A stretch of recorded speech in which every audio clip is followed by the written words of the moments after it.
Hello dear kids, now today we will look the helpful girl, read and discuss. One there lived a girl, Rima. She was very helpful.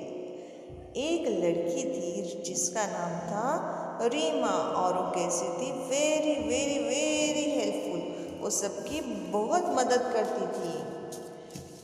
When she went to school, she helped everyone in the class.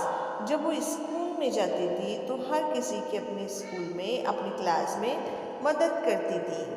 When she come back home, she helped her mother and father. जब वो घर आती थी तो अपने mummy और पापा की मदद करती थी।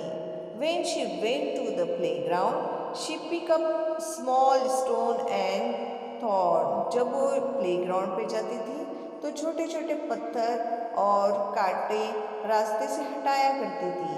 When she went for a picnic, she took care of her friend. और जब भी वो पिकनिक के लिए जाती थी तो अपने फ्रेंड्स का केयर करती थी, उनके साथ रहती थी। When she went to a shop, जब भी वो शॉप में चलती थी, she selected things carefully. वो सभी चीज़ें जो लेती थी वो बहुत ही ध्यान से लेती थी। She made greeting cards for her friends.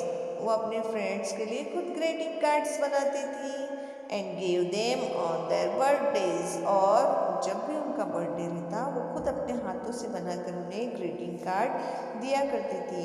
She was the best girl in our school. वो हमारे स्कूल की सबसे अच्छी बच्ची है।